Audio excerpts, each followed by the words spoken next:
नई दिल्ली से आम आदमी पार्टी के उम्मीदवार सोमनाथ भारती हमारे साथ मौजूद हैं। आज आम आदमी पार्टी ने कैंपेन की शुरुआत की है, उसमें आप लोगों ने बोला कि अब सदन में भी केजरीवाल, तो कैसे देखते हैं आप इस कैंपेन को? देखिए, बहुत चूँकि पिछले चुनावों से हटकर है ये चुनाव। क्यों?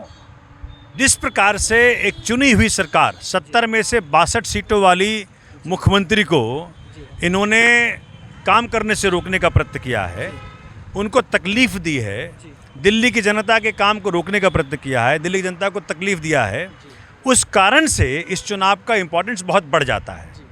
आप सोच सकते हैं कि केजरीवाल जी के लाख चाहने के बावजूद ये 2 महीना सफल रहे इनके दवाइयाँ रोकने में, मोहल्ला क्लिनिक के अंदर लैब टेस्ट रोकने में सफल रहे।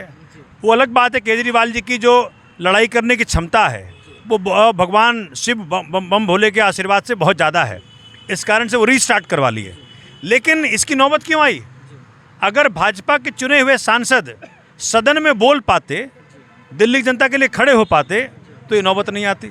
लेकिन दुर्भाग्यवश दिल्ली की जनता के जब अधिकार छीने जा रहे थे, ऑर्डिनेंस लाया जा रहा था, एक्ट बनाया जा रहा था, एंटी करप्शन ब्रांच छीना जा रहा था, तो ये सांसद ताली बजा रहे थे। क्योंकि ये सांसदों को लगता है कि दिल्ली की जनता को तकलीफ़ दो। वो भूल गए इसी दिल्ली की जनता के वोट से वो बने हैं। इस बार इसीलिए सदन में वही जाएगा जो दिल्ली की जनता का समस्याओं का समाधान लाएगा। लेकिन वो लगातार महिला सशक्तिकरण की बात करते हैं, बोलते हैं 33% महिला आरक्षण दिए हैं और दिल्ली के 5 सीट में से 2 सीट महिलाओं को दिया गया है। आपके जो अपोजिशन में है वो भी महिलाएं ही हैं, तो कैसे आप इसको देखते हैं? सशक्तिकरण जो होता है ना, जब आम घर की महिला जब वो सशक्त हो, केजरीवाल जी से ज़्यादा बड़ा कोई नहीं कर सकता कुछ। महिला सशक्तिकरण का इतना बड़ा उदाहरण कि दिल्ली में महिलाओं के लिए बस फ्री है। आज मेरे क्षेत्र की इंदिरा कैंप की बेटी काम करने जाती शहादरा, उसके 4000 बच जाते हैं, उसके घर में 4 रोटियां और बन पाती हैं, बच्चों की अच्छाई परवरिश अच्छी से हो सकती है। सशक्तिकरण ये है। सशक्तिकरण ये नहीं है कि आप नाम मात्र के लोगों को बिठा दें और वो कभी बोल ना सकें। जब दिल्ली में महिलाओं के साथ अत्याचार हो रहा था, जब बलात्कार हो रहा था, तो कौन खड़ा हुआ था? आम आदमी पार्टी की DCW की चेयरपर्सन खड़ी हो रही थी। इनके सांसद कभी ना खड़े हुए। तो कानून व्यवस्था जब गिर रहा था तो कहाँ थे ये लोग? सशक्तिकरण का बहुत बड़ा उदाहरण बनाया अभी केजरीवाल साहब ने।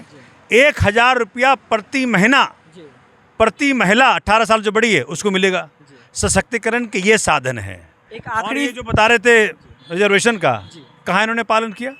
कहाँ एक्ट बनाया? एक्ट को कहाँ लागू किया? तो हाथी के दांत दिखाने के और खाने के और होते हैं। इस बार दिल्ली की जनता वो सांसद चुनेगी जो दिल्ली की जनता के लिए समस्याओं के लिए समाधान लेकर के आएगी। एक आखिरी सवाल, किस तरह से देखते हैं आज सिलेंडर के दाम 100 रुपये घटा दिए गए, वहीं हम कल की बात करें तो CNG के दाम घटा दिए गए, तो कैसे देखते हैं आपको? लगातार चुनाव भी नज़दीक आ रहा है, दाम भी घट रहे हैं। ये सारे चुनावी जुमले हैं। इनको मालूम है कि जनता का सपोर्ट खिसक चुका है, जनता इनको पसंद नहीं करती। अब ये एन के एन प्राकरण, कभी ये करते हैं कभी वो करते हैं, ये सोच रहे हैं जनता फिर फंस जाएगी। जनता फंसने वाले नहीं है। जनता को याद है कि 15 लाख का वादा किया था, अभी तक पूरा ना किया। जनता को याद है कि 2 करोड़ नौकरी का वादा किया था, अभी तक पूरा ना किया। जनता को याद है कि महंगाई में कहा था कि भाई सबसे कम हो जाएगा। जनता को याद है कि आपने कहा था $1 के बराबर 1 रुपया हो जाएगा, लेकिन बराबर करना छोड़ दीजिए, आज तो आसमान छू रहा है, 90 रुपये पहुँच गया। तो मुश्किल क्या है कि ये सोचते जनता की मेमोरी छोटी होती है, लेकिन जनता को सब याद है कि जनता किस प्रकार से तंग किया गया।